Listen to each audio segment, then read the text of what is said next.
नारद मुनि और शिव कथा। एक बार शिव गुरु और नारद भगवान एक दूसरे से बात कर रहे थे। तभी नारद जी बोले कि शिव जी, धरती लोक पर शिव चर्चा इतनी क्यों होती है? सभी लोग आपकी शिव चर्चा इतना क्यों करते हैं? तब शिव गुरु बोले, देखिए नारद मुनि, ये सवाल का जवाब आपको धरती लोक में ही मिलेगा। आप धरती लोक में जाकर पूछे नारद जी को। शिव गुरु बोले, आप इंसान का रूप लेके जाए और वहाँ जिस प्राणी का बच्चा आपको दिखेगा आप उसी से पूछिएगा। नारद जी बोले, ठीक है। नारद जी धरती लोक में मानव का रूप धारण करके उतरे और सबसे पहले उन्होंने एक कौवे के बच्चे को जन्म होते हुए देखा।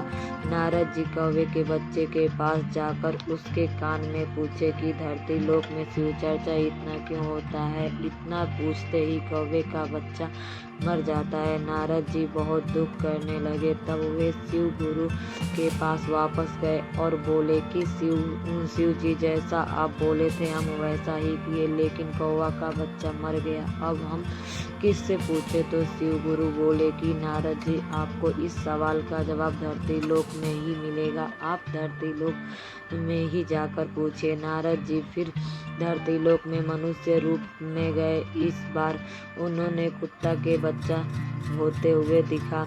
जब वह कुत्ता का बच्चा के कान में पूछे कि शिव चर्चा इतना क्यों होता है, शिव गुरु धरती लोक में इतना प्रसिद्ध क्यों है, तभी कुत्ता का बच्चा भी मर गया। यह देखकर नारद जी बहुत निराश हो जाते हैं। वे शिव गुरु के पास दोबारा जाते हैं और उनसे पूछते हैं कि शिव जी, आप बोल रहे थे हम वैसा ही किए, लेकिन इस बार भी कुत्ता का बच्चा भी मर गया। अब हम क्या करें? शिव गुरु बोले कि इस सवाल का जवाब आपको धरती लोक में ही ढूंढिए, वहीं आपको जवाब मिलेगा। तब नारद जी फिर एक बार बड़ी आशा के साथ धरती लोक प्रवेश किए। इस बार उन्होंने एक गाय का बच्चा होते हुए दिखा।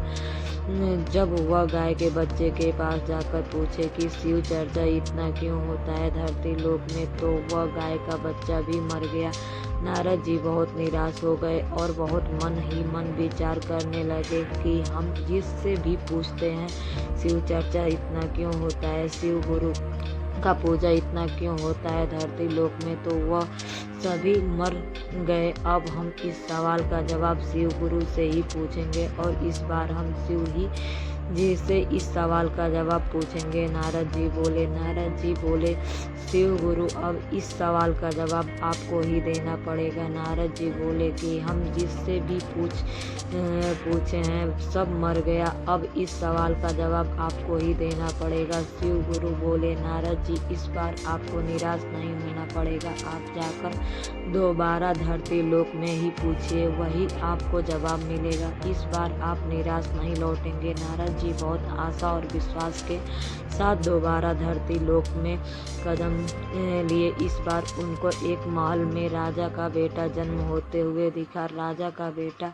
बहुत सालों के बाद जन्म हुआ था। कम से कम 5-10 साल के बाद उनका एक बेटा हुआ था। इसीलिए राजमहल में बहुत भीड़ और बहुत धूमधाम हलचल भी थी। सभी लोग राजा के बेटा को देखने के लिए इच्छुक थे। राजा के दरवाजे पर सैनिक पहरा दे रहे थे। तब नारद जी एक ऋषि मुनि का रूप धारण करके राजमहल के पास पहुँचे और दरवाजे पर आए। नारद जी जो ऋषि मुनि का रूप धारण करके आए थे वह सैनिक से पूछे, सैनिक जी, राजा के महल में इतनी भीड़ हलचल क्यों? सैनिक बोले कि आपको नहीं पता कि राजा का बेटा बहुत सालों के बाद हुआ है, इसीलिए इतनी भीड़ है। ऋषि मुनि बोले कि क्या मैं भी राजा का बेटा को देख सकता हूँ? मुझे भी उनको देखना है।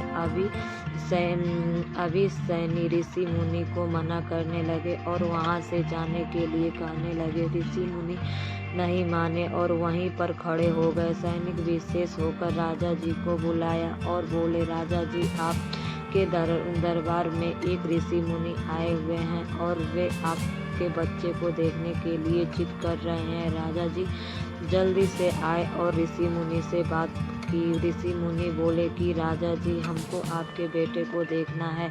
राजा जी मान गए और राजा जी उन्हें अपने बेटे को देखने के लिए अनुमति दे दी। जब राजा की और ऋषि मुनि एक साथ बच्चे कमरे में पहुंचे तो ऋषि मुनि बोले कि राजा जी, हमको इस बच्चे से थोड़ी देर बात करनी है। राजा जी चौंक कर बोले कि ऋषि मुनि, यह बच्चा तो अभी 2 घंटे पहले ही हुआ है और इसको आपसे क्या बात करनी। ऋषि मुनि बोले, देखिए राजा जी, हम इस बच्चे को तलाश में यहाँ पर आए हैं, हमको इसके कान में कुछ करना है। राजा जी बहुत सोचने के बाद बोले कि ठीक है ऋषि मुनि, आप इस बच्चे से अकेले में बात कर सकते हैं। अभी राजा जी अपने सभी सैनिक और सभी लोगों के साथ कमरे में से बाहर निकल गए और कमरे का दरवाजा बंद कर दिया। नारायण जी अपने असली रूप में आकर बच्चे के पास जाकर बच्चे के कान में बोले, धरती लोक में शिव चर्चा क्यों इतना होता है? शिव जी की पूजा इतनी ज़्यादा क्यों होती है? तब वह बच्चा उठकर बैठ गया और बोला कि नारद जी, आप यह सवाल जब हम कौवा का रूप में जन्म लिए थे उसी समय पूछे थे। जब जन्म हुआ, मुक्ति हमको मिल गया, तब हम कुत्ता का रूप जन्म लिए थे।